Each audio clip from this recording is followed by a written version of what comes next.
Hello and welcome to this wonderful fundraising event for the Cobb Institute, Becoming an Ecological Civilization, Visions to Generate Transformation.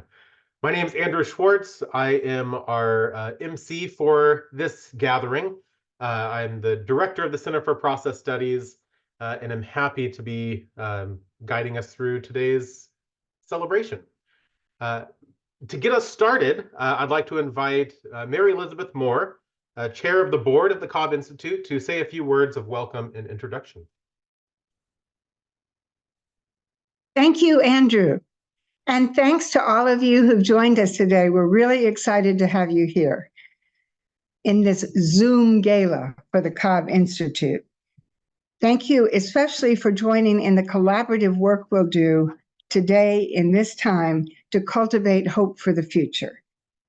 Today, we turn ourselves toward becoming an ecological civilization as we listen to and engage with the visions of four outstanding experts in ecological justice and thriving. The panelists will offer sparks and conceptual challenges for our reflections. We also thank the three artist laureates of the Cobb Institute who will share their music, poetry, and visual arts with us during this gala. Our goal today is twofold. We seek to build networks and financial support for the Cobb Institute and to have a lively time of generating hope and action. Thanks also to our host, Andrew Schwartz, Executive Director of the Center for Process Studies, of which the Cobb Institute is a branch. Welcome. Thank you, Dr. Moore. With that, in the mention of hope appropriately, I'd like to introduce Hope Montgomery, musician laureate of the Cobb Institute, to share a wonderful performance for us. Take it away, Hope. Hi everybody, my name is Hope, and I'm going to share a song with you from my newest album. It's called Breath and Clay. This song explores just the wonders of the universe and our part in it, and kind of the faith and doubt in between. So this is Breath and Clay.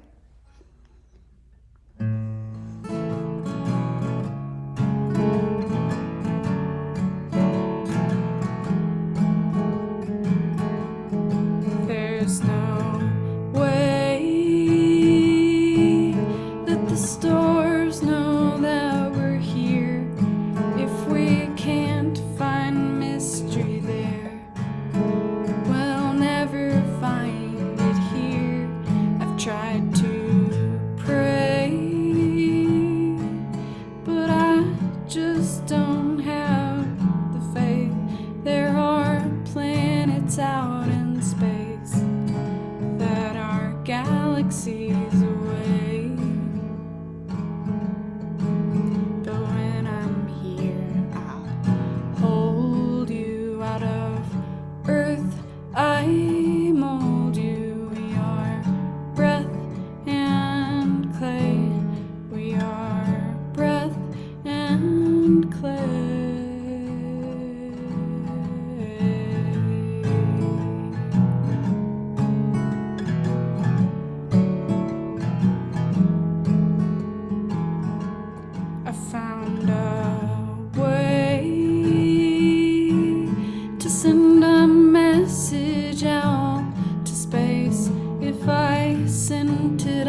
Thank you.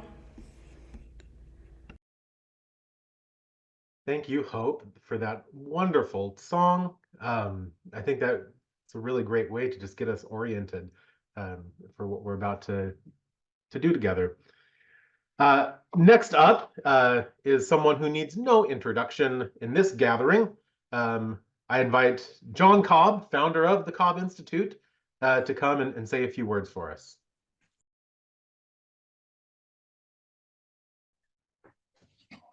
Thank you. Dear friends, I am glad that the process movement is gaining influence and that much of that influence is for the goal of ecological civilization. Of course, one may commit to ecological civilization without committing to process metaphysics. We welcome all who would work for ecological civilization. But historically and metaphysically, the terminology entered the United States chiefly through the activities and statements of process organizations. The terminology has a chance of playing a useful role. The Cobb Institute in general feels free to use this terminology. Of course, we are comfortable with other language also. Sometimes we just talk about earthism as the underlying ideology. We want to work against the many practices of the modern world that damage the planet that is our home. We think Christian earthists can work with Confucian earthists and Buddhist earthists. We know that the earth is just one tiny part of the universe and that we should care about all. But the way of serving the universe is for us overwhelmingly to serve the earth. If the whole process movement is currently committed to ecological civilization, we need to think about our particular role. We want to cooperate with and to supplement each other. What is the distinctive role of the Cobb Institute? I think our most distinctive contribution is our Tuesday morning program. It is open to all. Some people attend regularly, others attend irregularly, but still feel connected with us and know that they're welcome when they come. They are also kept informed about other activities and feel themselves part of us through them.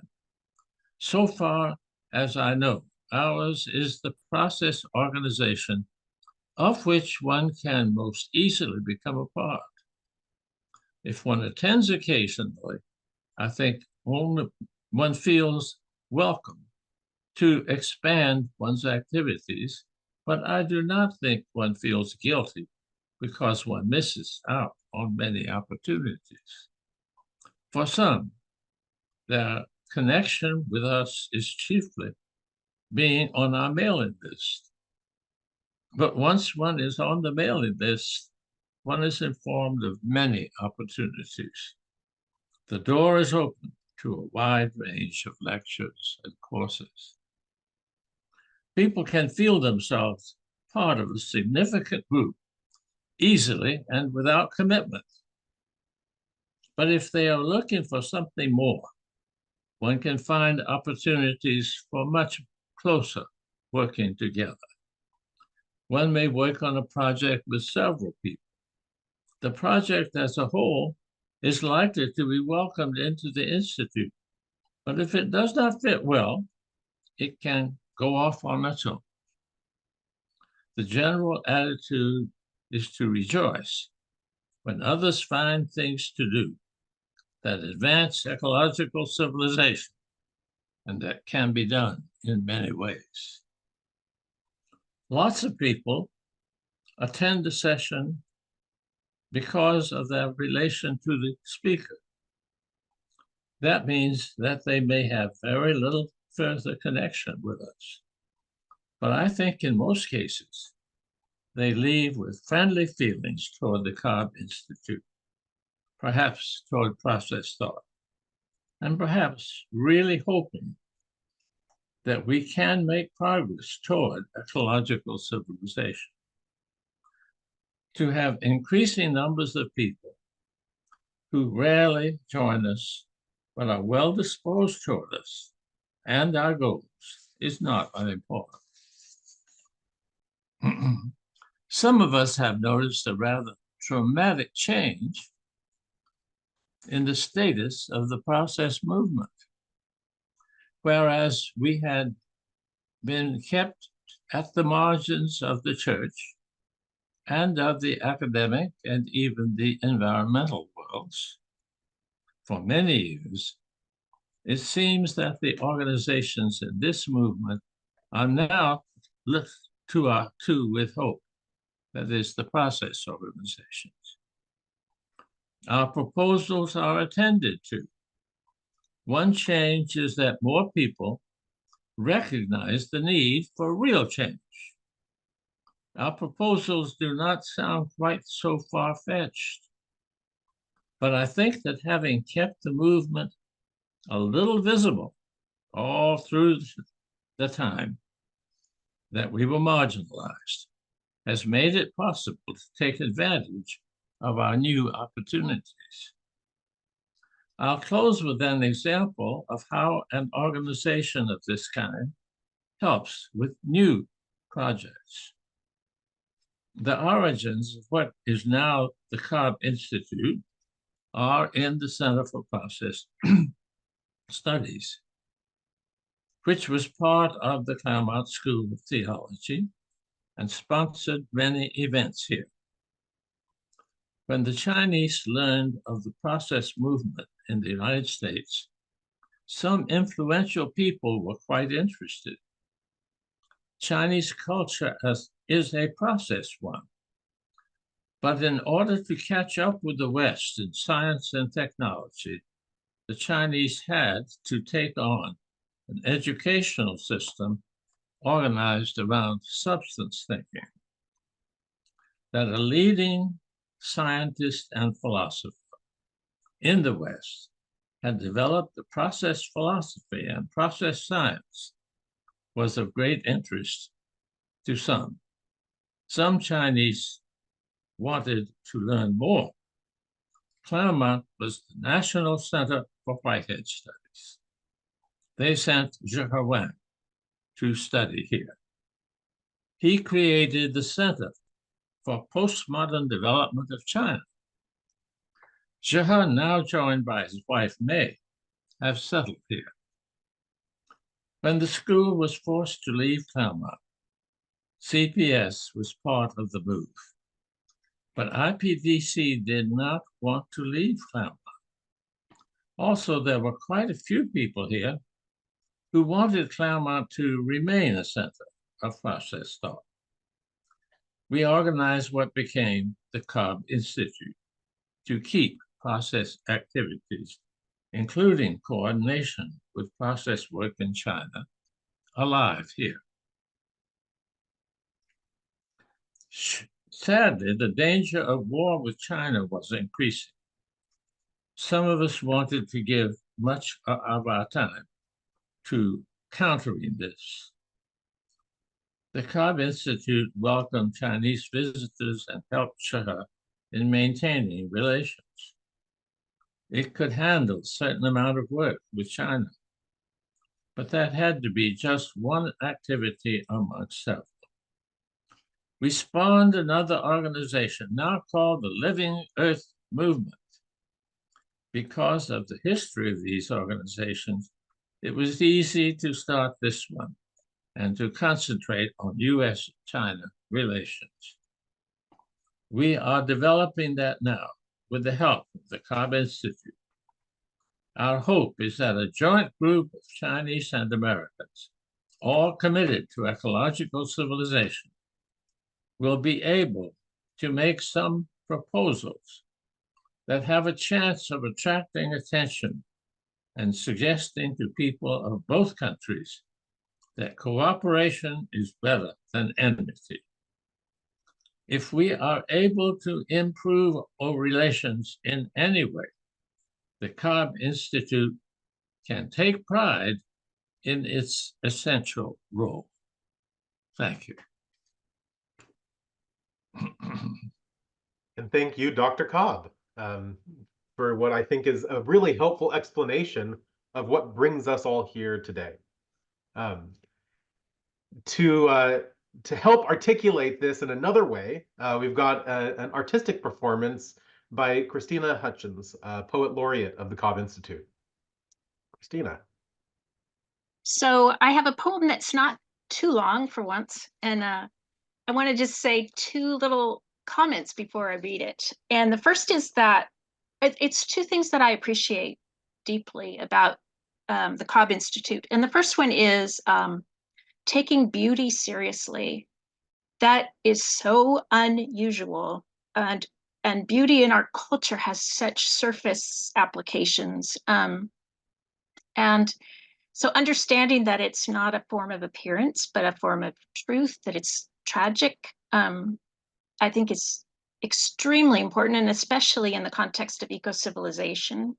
Right now, we're kind of in the middle of multiple tragedies. And then the other one is hope. And hope is really unusual when it comes to especially the ecological movement at present. And hopeless people don't act when they're hopeless. And I don't think it's romantic to have hope. I think it's the most realistic way to move forward. You have to have hope in order to move forward. And so the Cobb Institute is part of adjusting the tone of the whole conversation, I think. So the poem is, one other thing. For Whitehead, art, he says in Adventure of Ideas that art is the issue of adventure. And adventure, I think, is a notion that might be really useful for us, because I don't mean to diminish humanitarian crises and ecological crises, but the thing that adventure has in it is it has that we are doing something together, and actually we don't really know what the end is, and we're jumping in, and it may even have some joy in it. So this poem is a kind of a remembering, I think, of the immensity of the human species and of the human spirit in a way that sometimes we forget. And it has an adventure. It has an adventure in it. Practicing the saving. I haven't thought of them for years, but I used to watch cheerleaders on a green field make of their bodies overpass and underpass, unsteadily use one another's palms and backs as rungs of a ladder, and then practice their basket toss. And like human wicker, quick weaving itself or a net knotted by the grip of hands around wrists, they crisscrossed their arms for ropes. Over and over, the leaping one, throwing a self like an earnest ball, arced through air and into the basket. Caught in a riptide, dragging them way out and under, two children were disappearing, though the waves were small. Their mother saw, ran and entered the water, into the diagonal current. And weak swimmer, she rolled and was carried out. But faster than the end of this line, a human chain was forming. Hands joined at wrists, strangers were trying to reach the children. The entire sunned crowd on its feet, so many running, the chain through the water, longer and longer, then lifting and passing the children one at a time back to the beach. Then the mother. The family collapsed side by side, breathing. The chain pulling itself out of the sea. The links were people again. Sometimes, as a diverse species, we make of our bodies what we need, tools where nothing else can reach. I love people who make of their joined freedoms an apparatus against losing the irreplaceable. And the cheerleaders got it so smoothly, catching and rolling their human projectile out of the basket she popped onto her feet. The human chain, the glory of our species, public and indelible, we do know what to do. Thank you. Thank you, Christina. All right. Well, we've had some musical performances, some poetry performances, and some wise words from Dr. John Cobb. What more could we do? Well, I'm happy to say there is some. By way of continuing our adventure toward ecological civilization, it is time for us to turn to our four panelists to share their vision of hope for an ecological civilization. First up is Philip Clayton, president of the Institute for Ecological Civilization. Philip, what is your vision of an ecological civilization? Thank you, Andrew. I would like to begin with an overview of the vision, and some of my colleagues I know will be digging deeper into particular areas of it as we continue. So, and I'll call it why ecological civilization matters. It matters because we have inherited a beautiful blue-green planet and not managed it well. We've chosen systems that tend toward destruction rather than tending toward long-term sustainable imprints upon our planet. Not only that, but look particularly at where the greatest damage is. This is a map I come back to frequently. It's a map of expected vulnerability by part of the world. And you'll notice that many of the areas of the world that are already the most poor are the ones expecting the greatest impact. When you shift to water scarcity, the severity of expected water scarcity, you get the same line, roughly the equatorial line, where the greatest impact is expected, those who are already the most vulnerable. Likewise, for expected impact on agricultural yields of climate change, the same issue again, where those areas of greatest impact are.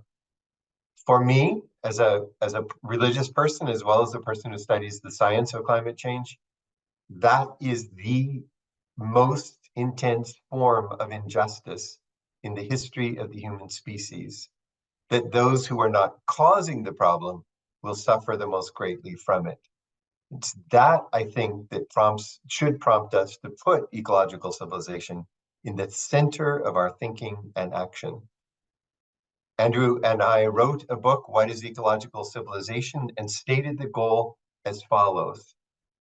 Our ultimate end, what we hope to achieve, is to research and advocate the policies required for an ecological civilization.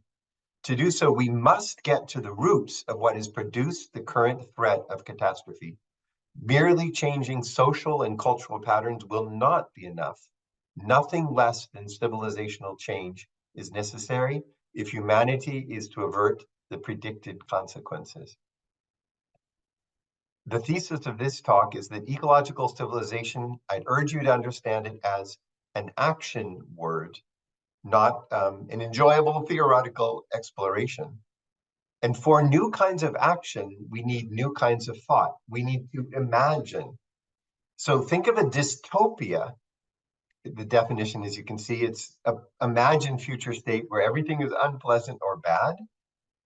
But social imaginary is some set of values and laws and symbols that we imagine for the future of our society and we live into.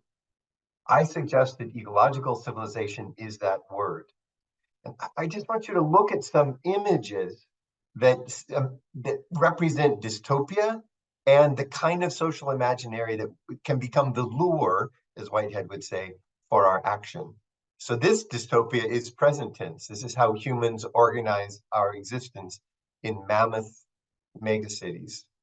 And the consequences of that is the rise, melting the glaciers, the rise of water level. Here you can imagine downtown London being inundated by flooding. But we can do it differently. And no concept, I think, more captures our imagination than eco-villages. These are actual eco-village pictures, and then I'll turn to some that are imagined, but also part of that lure toward the good. I love the Hobbit type house. I really want to live in that one. We can imagine structures where the growth of agriculture and greens are on the spaces where we live as well. This is an actual photo, actually. So is this one. So ways that we can live in the land, working the land at the same time. We can imagine ways where we're present to the environment around us, as in this imaginary as well. David Corton is a member of the Alliance for Ecological Civilization, which Andrew Schwartz runs, is a brilliant thinker of giving us a picture based on imagining a different sort of future. Change the story, change the future, he says in one book. The Great Turning from Empire to Earth Community, he says in another book. Let's take just a quick look at the two terms in our title phrase, ecological and civilization. So for ecological, we have to think, how do ecosystems work? And here you have that circle as you move from the producers, so in this case, rooted plants, the primary consumers, secondary consumers who eat the primary consumers, tertiary consumers, and then they in turn become decomposed. The sediment is the basis for the production of plants. Every member of an ecosystem interacts and with their death restores their material, their energy back into the ecosystem as a whole. Ecosystems can be structured and often are structured with a series of higher and higher predators to the top predators, starting with a microplankton. By the way, this is why the burning of coral is so dangerous, because it supports roughly 25% of fish in the ocean. But at the core, the basis are the most important pieces that feed the entire process. And then you can see it moving up from primary producers, consumers here, and based on ecosystems in Southern Africa.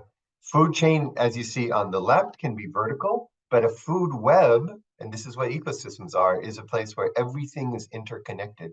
When we say ecological civilization, this is the picture that you should have in mind. A food chain moving around and returning back to the primary producers, whether it's a redwood forest, aquatic system in a forest.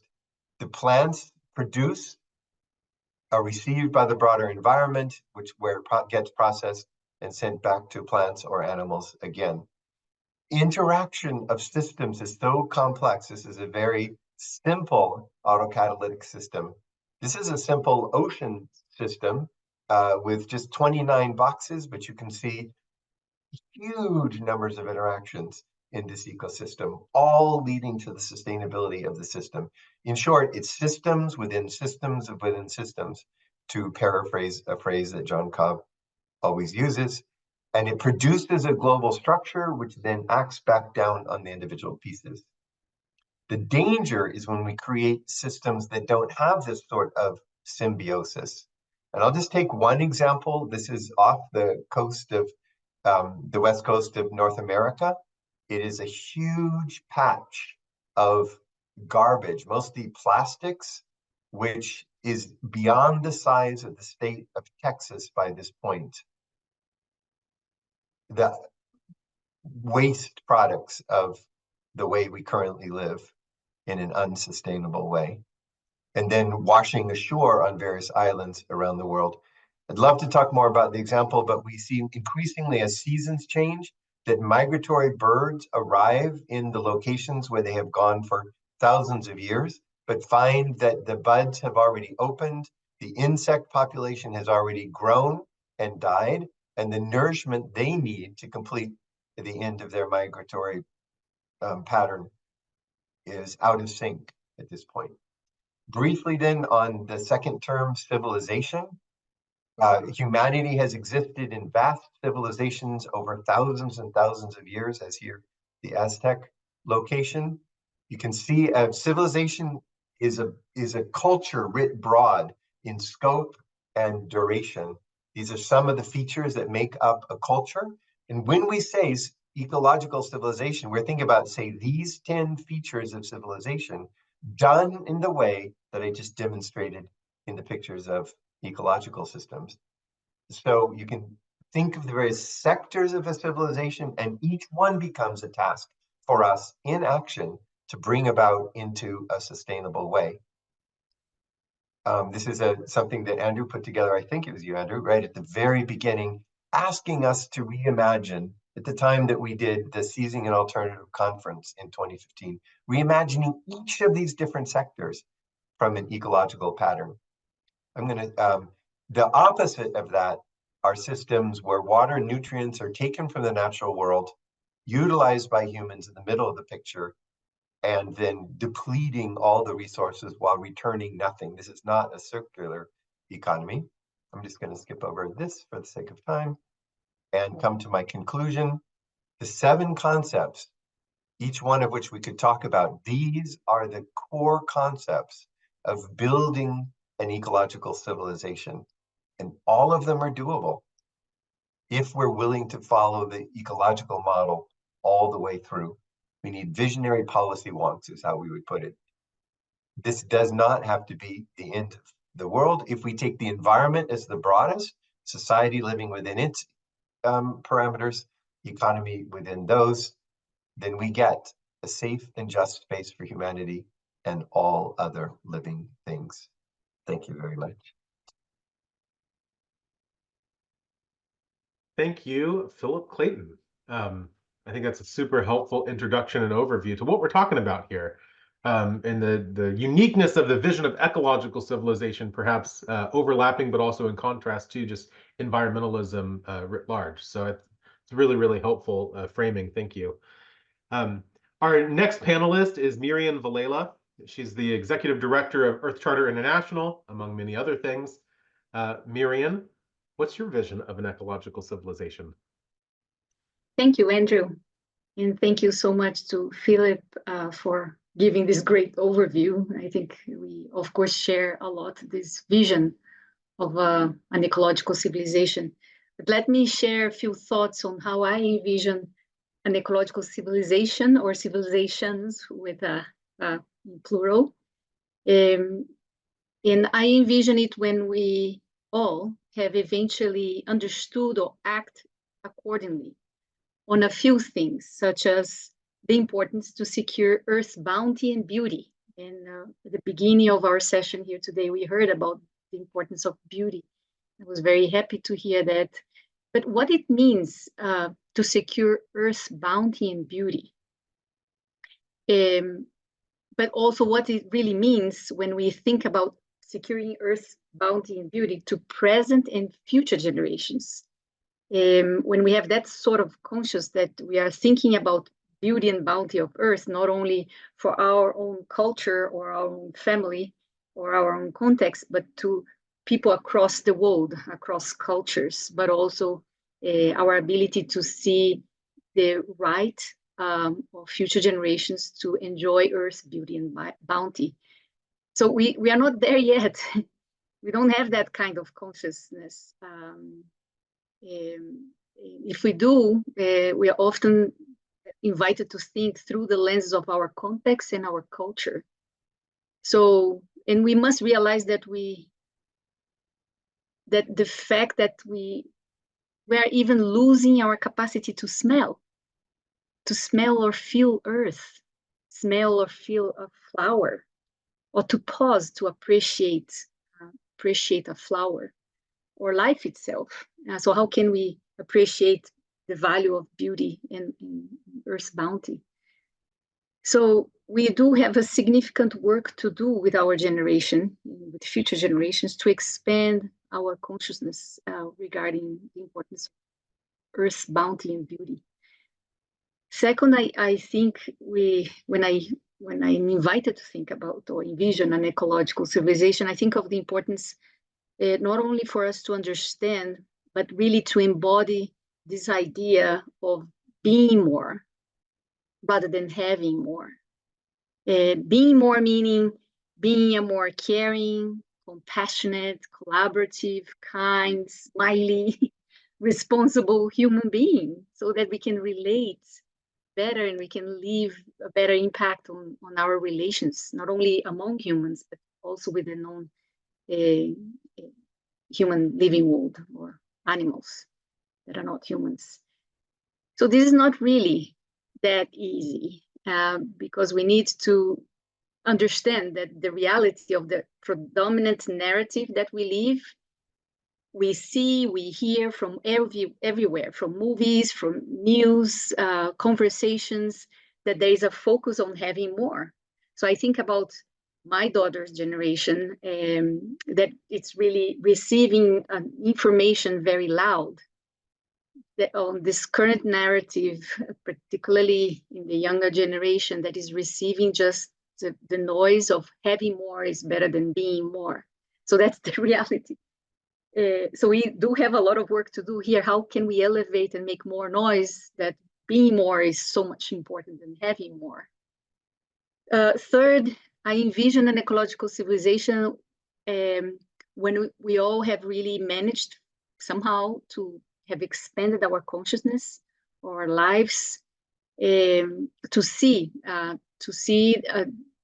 because I don't think we really see that, and certainly not the majority of people, to see and feel a deep sense of interdependence and interdependence of all lives. And with that, I would say it comes more naturally a sense of care and responsibility to the well-being of all people, of all nations, but also of all living beings, if we are only able to see or to expand our capacity to see, to have consciousness and to feel this deep sense of interdependence. And I see that also in relation to when our hearts and minds are aligned in looking at humans and the non-human animals in that way, the sense of interdependence, in such a way that we'll perceive and relate to all living beings in a more caring, more respectful, more compassionate way. So in the Earth Charter, we find that very clearly emphasized throughout, but there is one principle that highlights the importance to recognize that all beings are interdependent and every form of life have value, regardless of the value that we humans give to that thing or life. Fourth, it has to do with something related to the right of a healthy environment. So I envision an ecological civilization when we are all really able to see and be conscious of the right of all people to a healthy environment, people across cultures, across contexts, and also future generation. So it's this notion of the right to all of us to a natural and social environment that is supportive to human dignity. What does it mean? Philip Clayton, in his remarks, he mentioned about the importance to look at ecological civilizations through the lens of social justice. When we think about, for instance, air, the basic needs, the basic needs we all have as humans, independently again of where we come from, is clean air. Without air, we cannot live.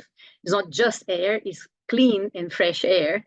It's water, it's not just any water, it's potable and clean water. So do we really live with that clear understanding that everybody has the right to have clean air, clean water, food that is clean, not contaminated, accessible, or that everybody has access to have sanitation, shelter, clothes, basic needs?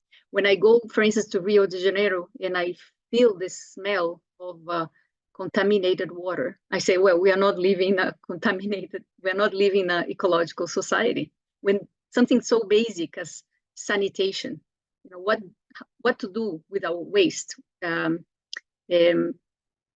So for instance, the amount of waste we generate from our households to industries to companies, I envision an ecological civilization when we eventually will have figured out how we manage the waste, or actually that we do not generate waste. That's another kind of civilization, right? So I envision when I go even to a developed nation and I see there's an issue with contamination of water, of rivers, and not everybody have access to basic things such as clean air and water, I say, well, we have some work to do here, because an ecological civilization would be one that doesn't generate waste, that we know how to figure out where to dispose our banana skin or the aluminum can of our beers, for instance. So it's something that is, I guess, very basic, because it has to do with our day-to-day life, what we do with the waste we generate, where the water that we drink comes from, is that safe? So I envision an ecological civilization when we have addressed those basic things, and in a way that it's history to think of how can we not have access to basic potable clean water everywhere across the world, or that we would look backwards and think, oh, this generation that lived in the 2025 or 2024 were able to generate waste and not have access to clean water. Like, it's an absurd. That's what I'm trying to say here. For that to happen, we really need to drastically change the way our current patterns, of course, of consumption and production. We have to adopt new ways that really understand that it's not just about caring for the environment and earth, but caring for the well-being of people and life on this planet in general. So in all these points, there is some underlying understanding that we have to expand our consciousness regarding the well-being of the collective, not only our well-being, the well-being of the collective, and focus our consciousness on this notion of the common good. And this should be something that natural. I envision a civilization that will be natural. We have a civilization that has overcome that sense, that focus on the individual or national self-interest. So I like to envision us looking at the future, for the future generation looking at us backwards in time, and only seeing that the kind of environment degradation and social injustice that we currently have in our world will be just part of the books and history. That would not be part of the future reality. Similarly, as we look at some absurd things that happened 100 years ago, that's not part of our reality anymore. So a little quick thing about the work we do to contribute to that. We focus on education, on raising awareness. We focus on seeking to help people expand, ourselves included, because it's an ongoing process, expand our capacity to see, to be consciousness with regards to all of this that I just mentioned, in such a way that we can collectively find better ways, in more harmonious ways, to relate with one another as humans, but also the large living world. So this really requires a new kind of education, because the current education we have, we live in a world that people have had more access to education than ever in history, like primary school, secondary school, and certainly there are more people having access to higher education than ever before in history. But we need a new kind of education, one that really enhances our capacity to be ecologically and ethically literate. And I think we have a lot of well-educated people that are ecologically and ethically illiterate. And that's why we are where we are. So to turn things around, we need to look at the role of teachers and the role of education systems, as well as young leaders, to be able to see that and work towards taking us in a different direction. So over the past 24 years, since the Earth Shadow was launched, we have had this focus on education, in engaging, empowering in education of young leaders, but also teachers, in enhancing their capacity to incorporate this vision in their contexts and areas of work in action. In 2005, we established an education center here in Costa Rica, and we started working in collaboration with UNESCO in their Education for Sustainability agenda. And in 2012, we established a UNESCO chair on education for sustainable development with their shadow that focuses on that intersection of sustainability, values, and education. And I'm about to end here. With these efforts, we try to find ways to integrate into formal, non-formal, and informal education the kind of knowledge, values, and skills that are needed to take us to a more just, sustainable, and peaceful world, which, in other words, should lead us to an ecological civilization. I think we're kind of different streams going to the same direction. No? A more just, sustainable, and peaceful world is equal to taking us towards a new civilization. And we use their shadows as an instrument. We use their shadow as an ethical reference, as a foundation for that vision of an ecological civilization, and also as a call for action and hope, or radical hope. We heard here, I think, from Christina, that we need hope in the work we do to instill hope. But there is an assumption by some, or I would say many people, that is an assumption probably based on a misinformation or misinterpretation or lack of information, that the work we do with their shadow is primarily about making people take it, use it, swallow it.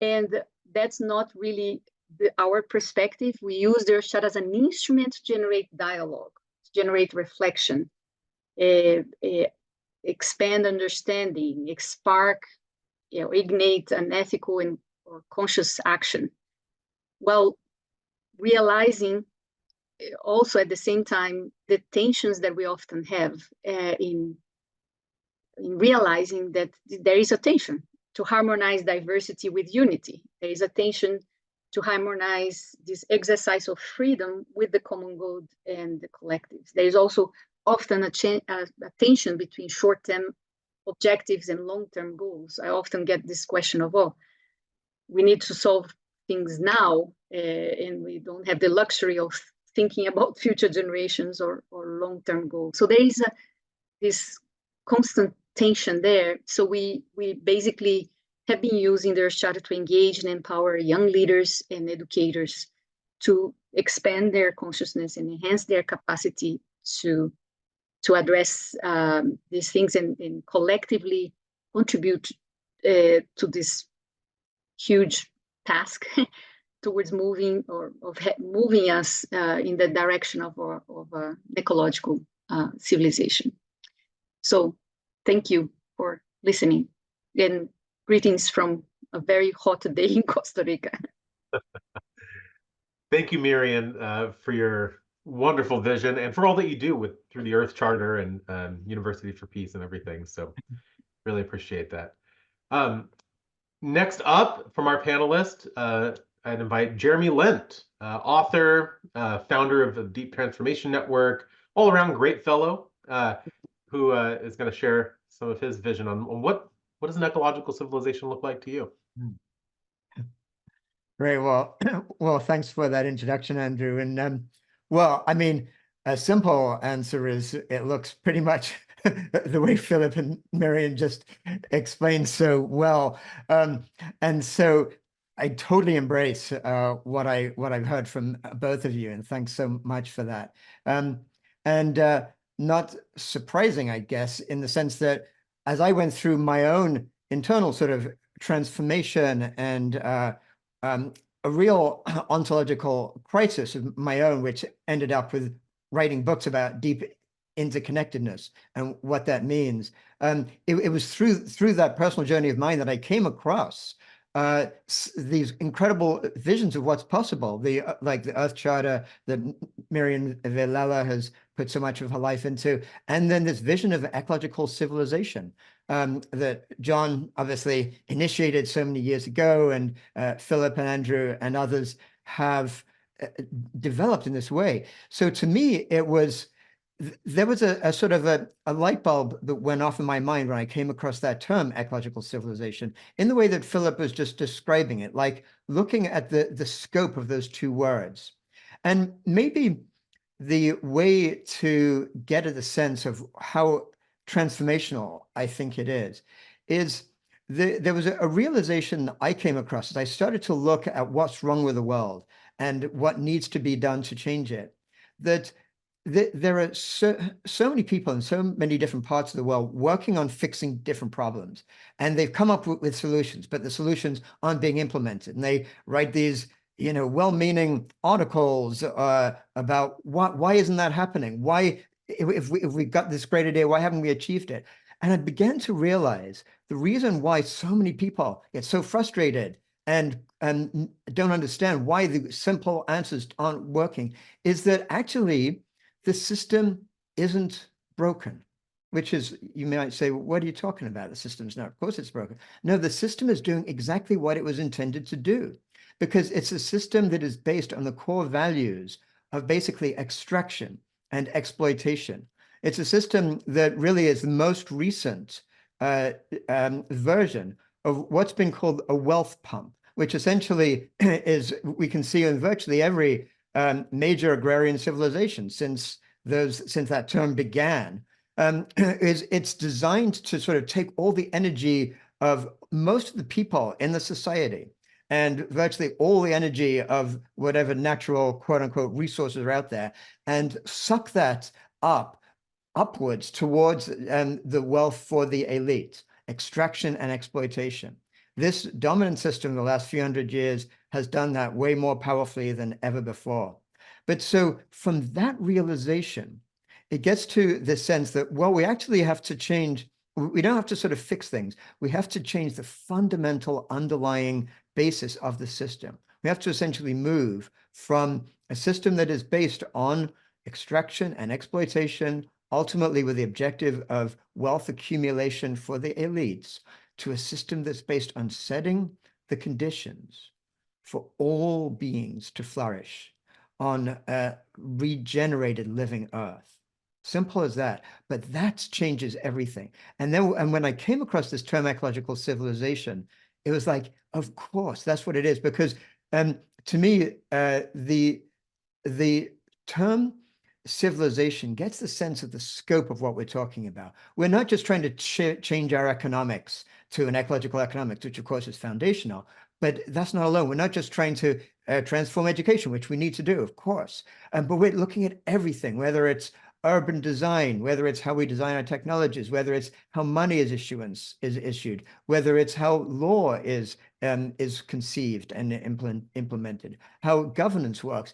Every aspect actually has been developed most of the time over the last few hundred years on the basis of optimizing for that elite like control and domination of the entire society.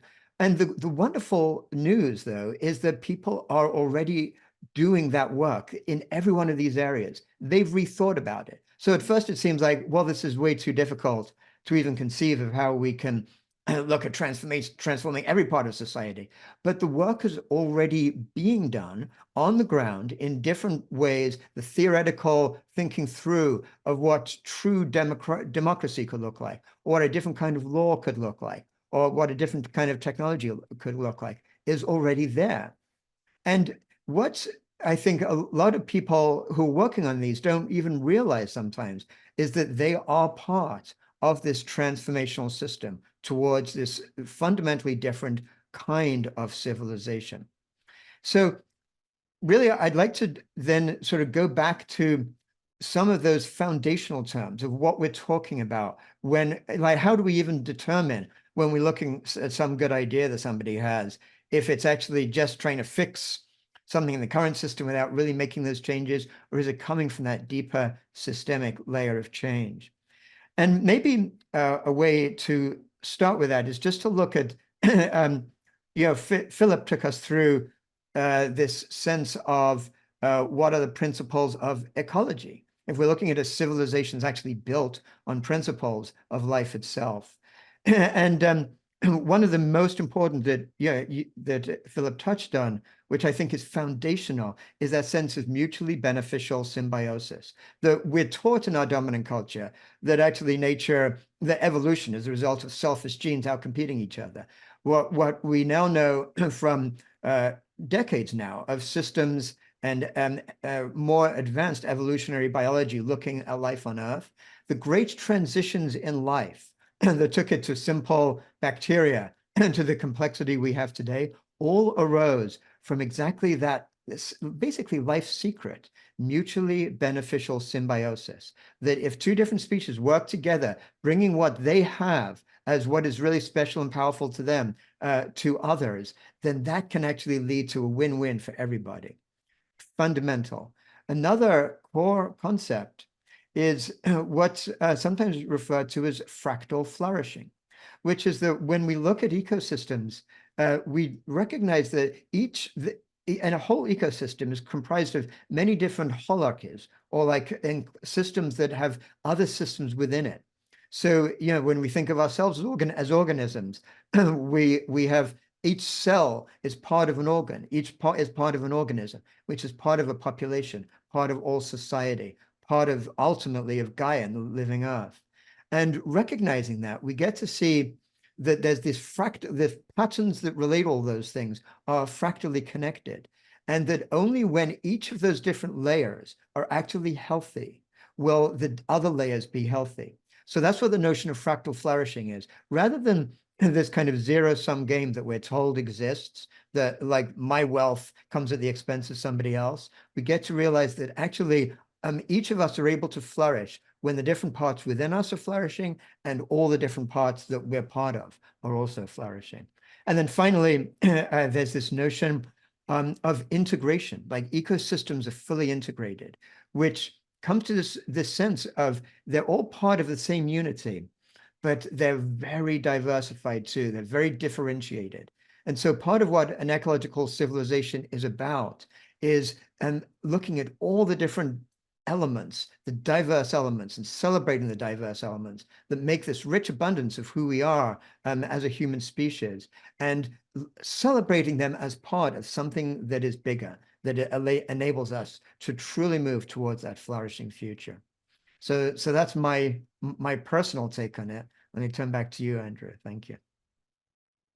Fantastic. Thank you so much, Jeremy, for all of that. Our final panelist today is, well, it's like middle of the night for her out in India. So she sent us a video recording. That's Vandana Shiva, one of the world's leading visionaries and activists for what we're calling an ecological civilization. Greetings to all of you who have joined the celebration of Earth Day, collective thinking and reflection on ecological civilization, celebrating the Cobb Institute, and John Cobb's wife's birthday too. So many reasons to celebrate. But most importantly, to start having a new form of clarity about what inspires us and moves us together. I spent the decades of the 80s and 90s and up to 1999 resisting the new colonization, now in the garb of globalization, as it was in the time of the British imperialism. And we could recognize exactly what the patterns of colonization and globalization were. Most importantly, destroying our civilization. We were 25% of the world economy before the British took over the Indian economy and then reduced it 2%. transferred 45 trillion to England, and pushed 60 million Indians to famine and death. So that's the kind of process colonialism is. And yet, the rhetoric was, it was all being done for the civilizing mission. And it's been such a misuse of the term civilization, because civilization is that which binds and holds together and weaves together. We have a beautiful word for it called Sanskriti, the holding together. The same word we use for dharma, the one that holds together. And we have another word for what colonialism was and the new forms of colonialism continue to be. And it's called vikriti, deformation, deforming, separating that which connected, dividing that which is united. And so for me, ecological civilization really is remembering once more that the earth is what defines us. We are earth beings, we are earth citizens, and we are related to other beings. We're part of an earth family. We are not, first and foremost, a market. We are definitely not private property or intellectual property. Seeds are self-organized autopoietic systems that can continue renewing themselves century after century. That's what the word bija means, that which arises from its own forever and ever and ever. Autopoietic power. And the interconnectedness, of course, that comes from being one through the flows and the processes of how nutrition moves, the nutrition cycle, how water moves, the water and hydrological cycle, how breath moves from the plants to us, how energy moves through the universe, how compassion moves and care moves. That's what a mission, civilizing mission is. And it is rooted in ecology.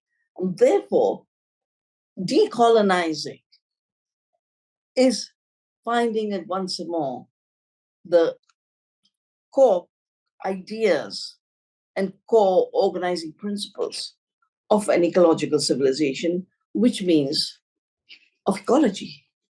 All laws of the earth come from the earth herself. And that's what laws used to be in all our indigenous cultures.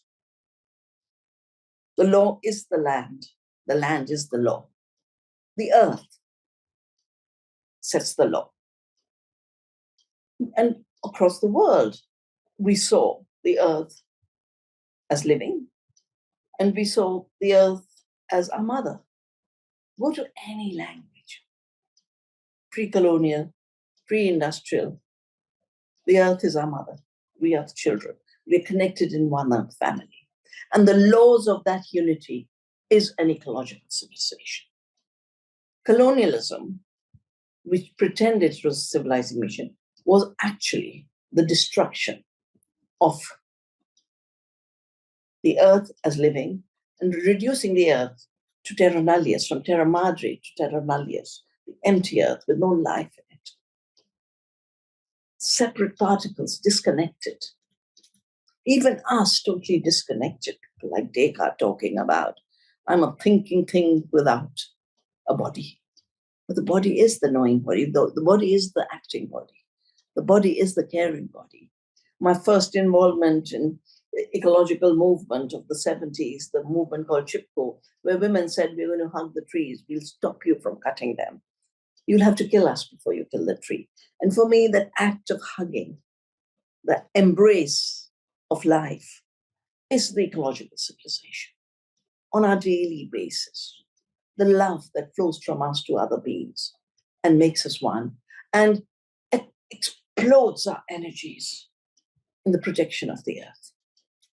We shift from thinking, what can I use, what can I exploit, what can I own, to what can I give, how can I care, how can I embrace, how can I hug. The separation, the word is apartheid. Apartheid is the Afrikaans word that created the horrible regime we all collectively fought against and put apartheid to an end. But ecological apartheid is the false assumption that not only are we separate from the earth, was that some human beings are superior to the earth and to other human beings on the basis of religion, on the basis of race, on the basis of gender. All of the subjugating of the earth and sexism, the birth of capitalist patriarchy, racism, were all one separation. Ecological civilization is about a new unity in diversity, a new interconnectedness without hierarchies. They're all so artificial. They are all such pretended constructs. The superiority on the basis of the color of our skin, on the basis of our gender and our sex. There's fights all over the world that are taking place around religion again. This is not what civilization is supposed to be. It is vikriti, it's the breakdown, it's the rupture. So ecological civilization really is not only understanding our place in a living world, but acting with that knowledge, acting with giving, acting with caring, acting knowing that every action of ours can be an action for regeneration, because the earth and the soil and the seed are generative in their very nature. It's the harm that's being done, driven by greed, that is undermining the potential of the earth. Every crisis we face, whether it's the biodiversity extinction or the climate havoc or the disappearance of water or the breakdown of societies, all of them are rooted in forgetting that we are one humanity on one earth, forgetting that we are creative and the earth is creative. And when we behave creative as part of the earth, that is when we start to grow food for everyone, the work we do in Navdanya. We start to have enough seed to grow enough food. The commodification of the world, where we reduce everything to a commodity and a market and profits and greed, that is what has caused hunger. The idea of seed being a machine invented by the corporations is so wrong. That is why I save seeds. And through saving seeds, we create abundance, because contrary to what is projected, chemicals don't grow food. The new breeding for increasing yield of commodities does not increase nutrition. Our work is showing that nature has given us enough intelligence to work with the biodiversity of the earth and grow more nutrition and health per acre without doing any harm. That caring itself is a creative act. The joining and interconnectedness and following the flows, which are the processes. Because the Cartesian Baconian idea that everything is an immutable particle, everything is separate, are so flawed. I did my PhD on the foundations of quantum theory. Everything is potential, waiting to happen. Everything is connected and non-local. And combining the best of indigenous knowledge over centuries, the best of emerging sciences, both from the quantum world as well as the world of the knowledge of living systems, we realize that everything is a flow. Everything is connected. We are not alone. We are one Earth family. And rebuilding and regenerating that Earth family is our work as ecological civilization. I send you my greetings and my love. Wonderful. I'm sure all of you can see why these four panelists are just some of my favorite people on Earth. And you probably feel the same way. I absolutely love how each of our panelists gave a very distinct vision of ecological civilization, each having its own unique emphasis. But then when we take it all together, right, putting it together, it seems to provide like a more comprehensive and still coherent vision of how human life just needs to be transformed. And that gets me excited. So I want to invite our panelists to interact with each other a little bit here. As you listen to one another, is there something that jumps out at you, something you'd like to underscore, something that needs unpacked that really just that would help drive this home for us as we think about the future of humanity. Jeremy? Yeah, well, sure. Well, let me put a question that I think probably everyone who's been a part of this session today may be asking and often thinks about too. So it feels like the sort of elephant in the room, if you will, that I love to explore together, which is like, I'm sure pretty much everyone in this group today feels like that sense of inspiration, the sense of, yes, this is such a possibility. And then we look, what we got to do is turn off our computers and look at whatever doom scrolling like comes next and say, oh my God, this is so far, it's so far from what anyone's talking about, so far from what's actually happening in the world, the destruction, the corporate takeover of pretty much everything, the sense of separation. Vandana talks so beautifully about that recognition of deep interconnectedness. And yet that's exactly the opposite of what. So the question is, well, if we share this vision of what's possible, how do we even begin to get there from where we are right now? And I mean, I'm not suggesting any of us has the answer, but I feel like we need to explore this together to really be able to fulfill what we're discussing today. So Philip or Mirian, you want to share any of your thoughts on that? Since this is the Cobb Institute, it's fair to quote the 5-word phrase that I alluded to in my talk that John Cobb uses over and over again. Communities that consist of or build out of or really are communities of communities, and each one of those is in turn a series of communities that constitute it. The three of us and Vandana making it 4, each brings a particular focus. I think of Jeremy as the #1 theorist of ecological civilization in the world working today. I think his forthcoming book, end of next year, I think, hope, beginning of 2026, on ecological civilization will be a paradigm-changing book. Miriam is able to bring the message of education toward ecological civilization as her distinctive focus as the head of the Earth Charter Institute. And EcoCiv, the organization that I work on with Andrew and others, has the goal of putting this into practice in finding ecological civilization ways of offering sustainable access to water, food, and work, or a just economy.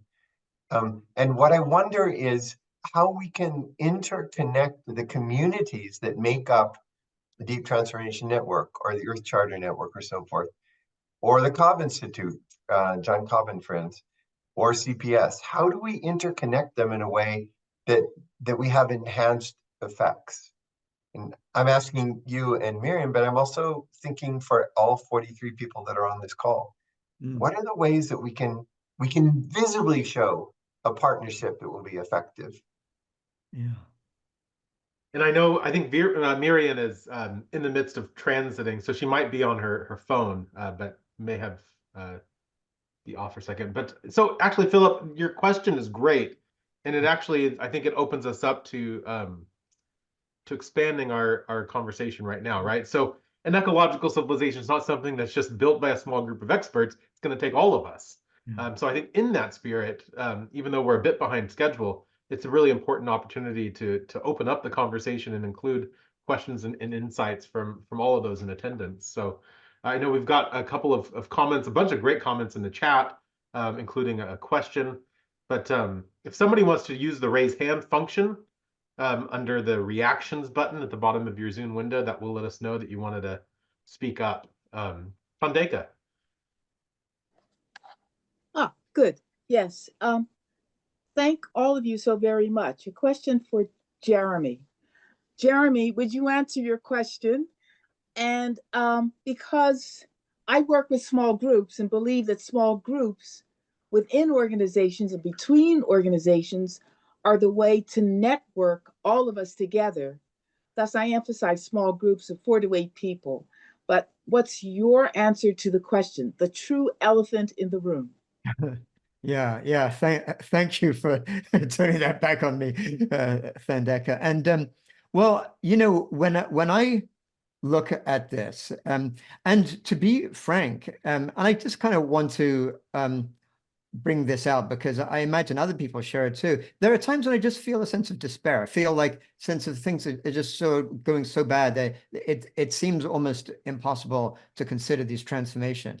But in a strange way, the unraveling of our dominant civilization, terrifying as it is and destructive as it is, and it's not something to celebrate because of the pain that's caused, but it's the unraveling that opens up degrees of freedom that allows this possibility of reorienting what is possible, maybe before the entire thing is totally collapsed, so which would be maybe impossible to ever rebuild from, but given what's been the destruction that's been done so far.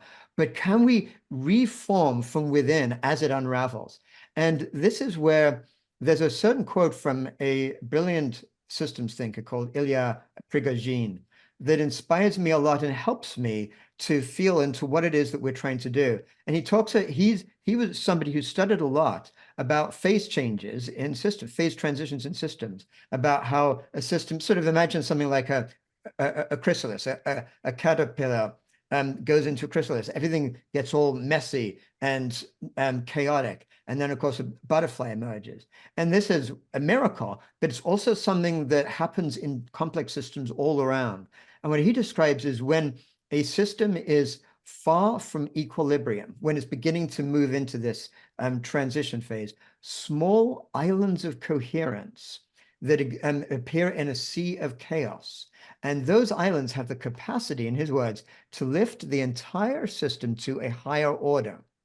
And to me, that's what it's about, is like, or a simple way of saying it is sort of basically to actually live into the future that we want, be the change that we want to be. And by doing that, we begin to say like, okay, we're not going to just keep engaging with this system and trying to compromise and trying to fight and battle and get discouraged. Those things have to be done too, by the way. It's not just a matter of ignoring it.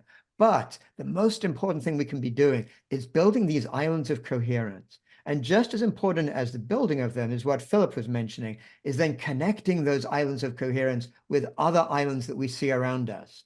Because islands by themselves can just get submerged by that rising sea of chaos. But when we can connect with other islands around us, maybe, just maybe it's possible to build basically a different continent, a life-affirming continent in the middle of that chaos, that as things really unravel, people come back to us. So Vandana, I see you wanted to say something. Yes, may I add something to this? Absolutely. Thank you. The unraveling is part of the process of the system, which you say is working perfectly. Amen. Yes. So when a person unravels, it's often called trauma. So thus, we have millions and millions and billions of people who to one degree or another are traumatized. And thus, within these small islands, organizations, et cetera, it seems to me again that there needs to be tiny, tiny little communities of 4 to 8 people who are holding themselves together and thus recreating themselves in a new way. And I must confess that I have not read your work, but now when this is over, I'm going to order a book because perhaps you've already answered this question. But again, I ask you, at this psychological level,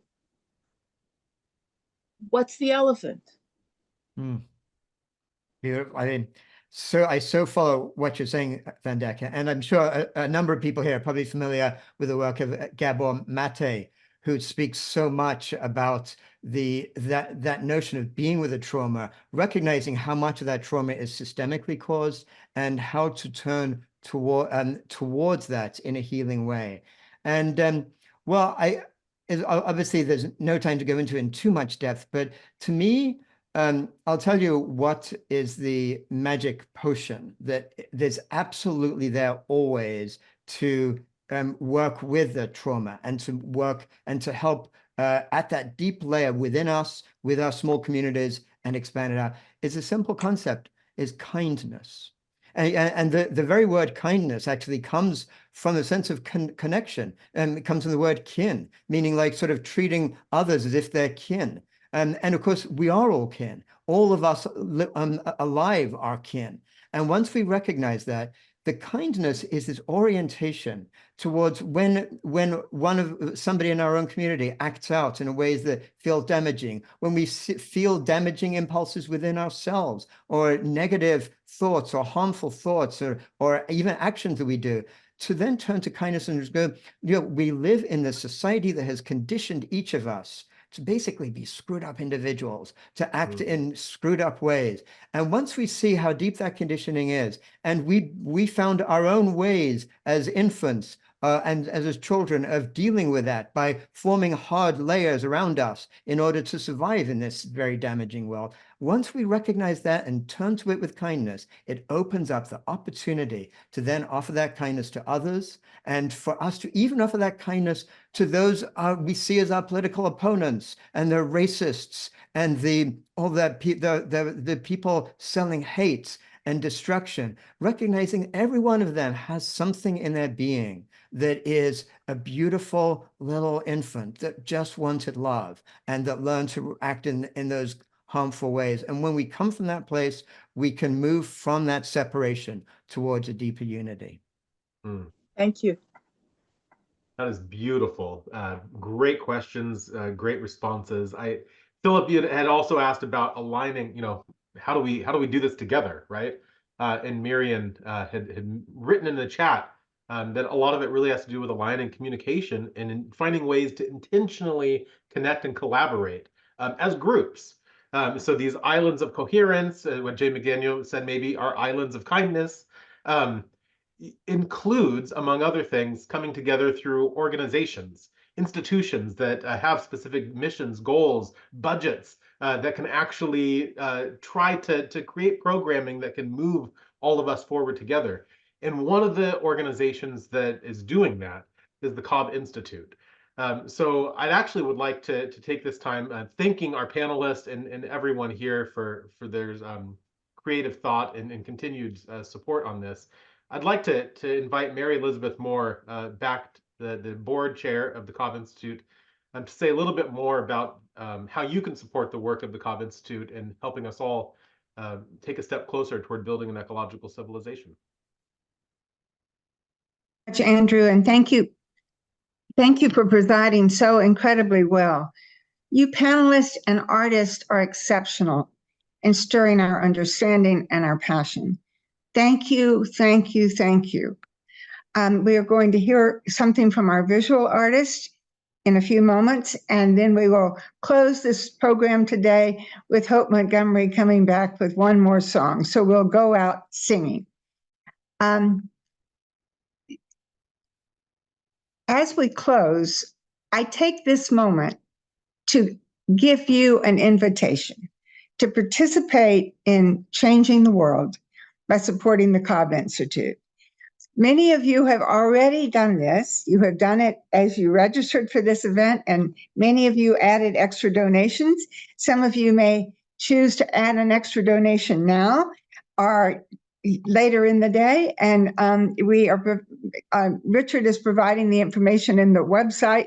Oh, sorry, folks, in the chat. I'm still thinking about all the ideas, and I'm not thinking about what I'm saying for a moment. You will have an opportunity in the chat to click and find your way to the website and to get the very simple web address for the Cobb Institute, cobb.institute/. That's it. No www, nothing else other than that. So many of you have already donated, and we are very grateful. What your donations provide is the opportunity for us to provide free offerings to people throughout the year and to set our work in this year and in the years to come in a very strong direction, because we join with EcoCiv and the Center for Process Studies and the United Nations organizations, the Earth Charters movement, in trying to do our part for this purpose. many of you are already very much a part of this movement. So today I'm really just giving you an opportunity to add to the movement by contributing to the Cobb Institute and to the free educational offerings, the courses, the certificate program, the spiritual discovery adventures, and the very strong work in building ecological and compassionate communities near and far. Thank you very much for supporting this movement toward transformation, which we do in partnership with the other organizations represented here. I think that Mirian's plea in the chat for the organizations working together is splendid, and that's what we want to do, because together we are a potent force.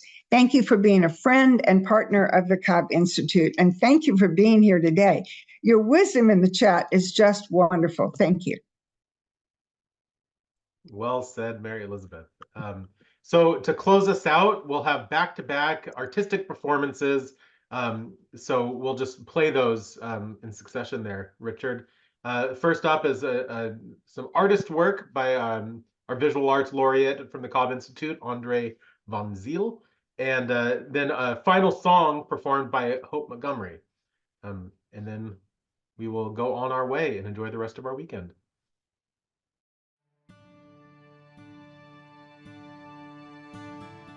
My journey with the Cobb Institute has been a constant source of inspiration. I'm deeply moved by Professor John Cobb Jr.'s profound support and endorsement of All Paths Divinity School, an online interfaith interspiritual seminary, which I am a co-founder of. His unwavering belief in our mission has been transformative, and we are truly indebted. The marriage of head and heart is our refrain for being the change. Thank you for inviting me to share about my art. I joke and say I was born with a paintbrush in my hand. I've always been drawn to the arts and have been a professional artist for over 50 years. I've always considered the artist and poet in me an urban shaman.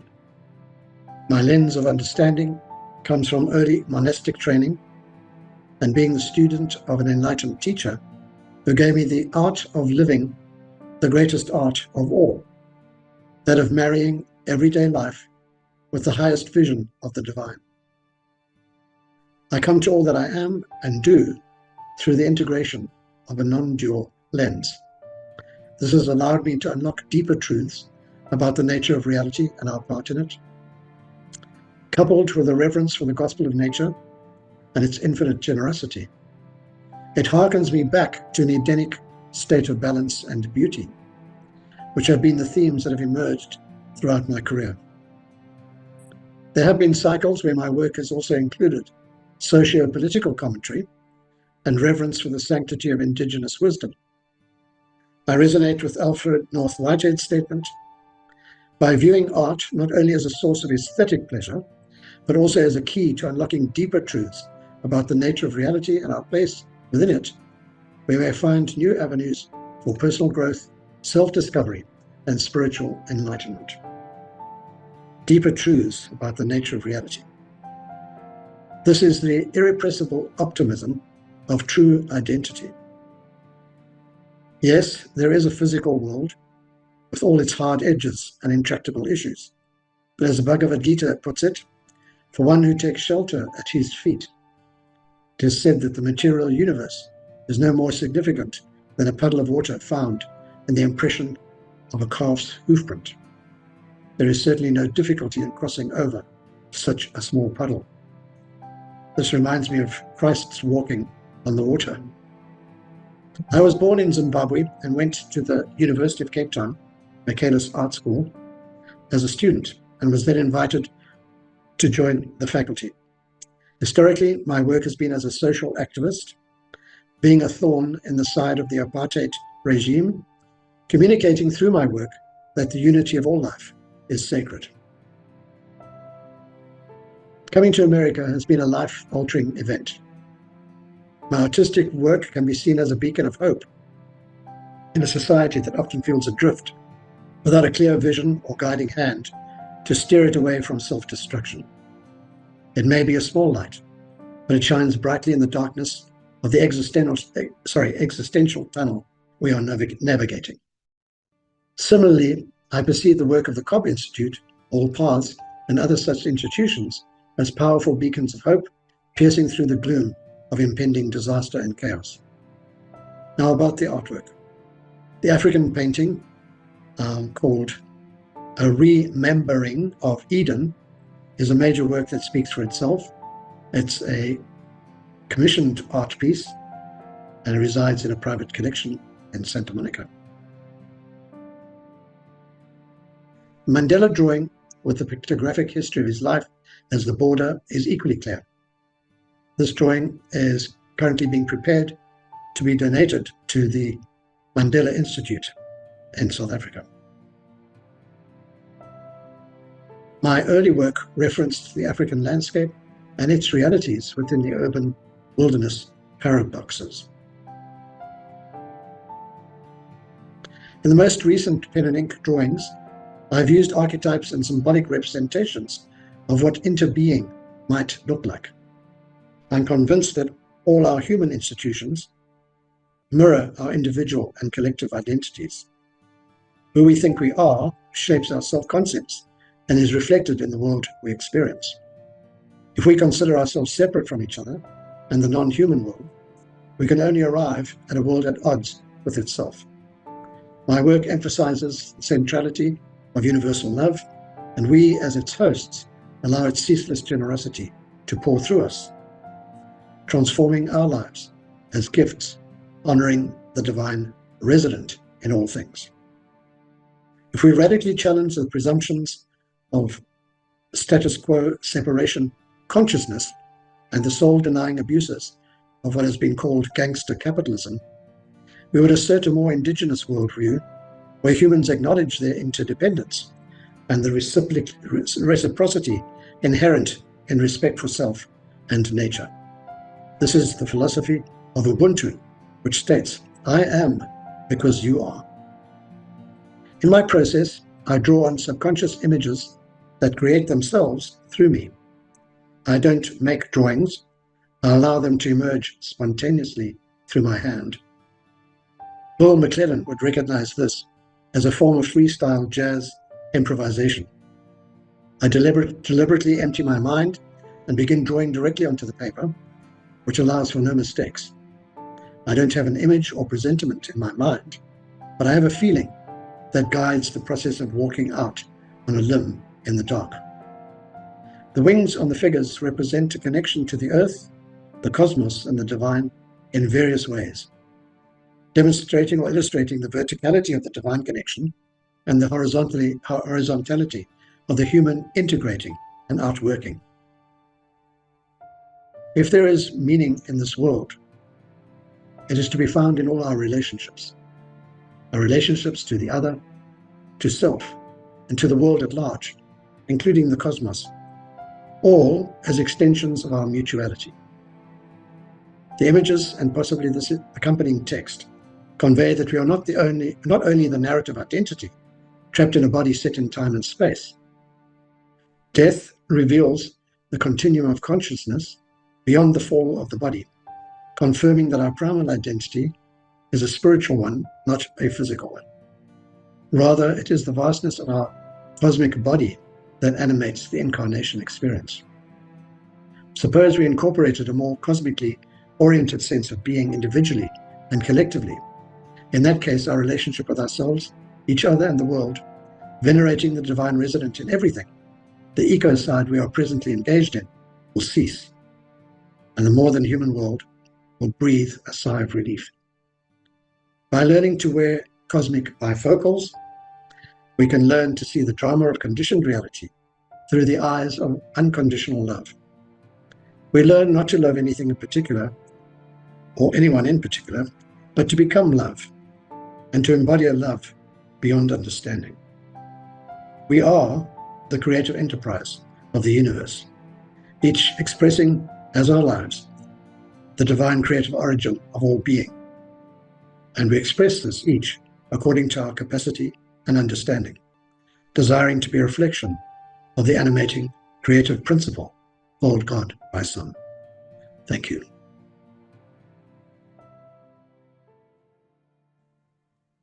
And thank you, Andre. As Andrew said, we will close now with one final song from Hope Montgomery. Enjoy.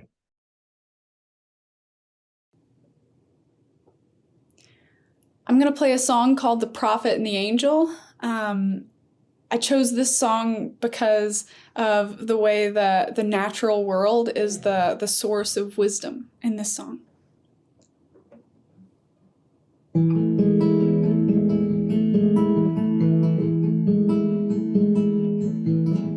It only seems right, don't you think, that if I go west, then you go east? And I still hear you shouting over that I still need to be redeemed. Let the prophet shout and the angels sing. Let the prophet shout and the angels sing.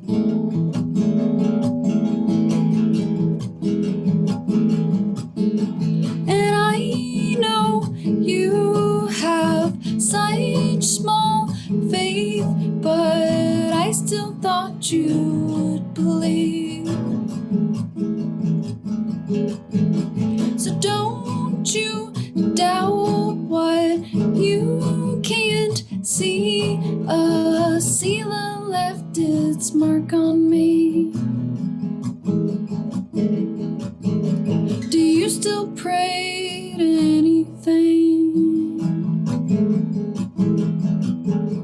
And I know that you feel the need to bring the truth to everything. But you can't blame the damned lost sheep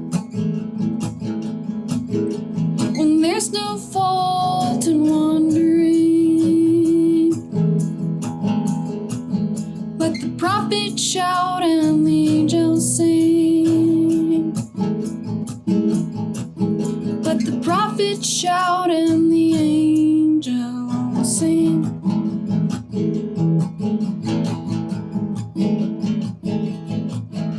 Now I've been sorting through good seed, but the fruits we bear won't reveal the pain. So don't just watch the leaves turn green. If the branches grow, then the roots must sing. After a lot of change, then I need peace. I'll follow you down to the stream, and I will let you wash my feet. But you still can't make me believe that there's no faith in wandering. Let the prophet shout and the angels sing. Let the prophet shout and the angels sing. Let the prophet shout and the angels sing.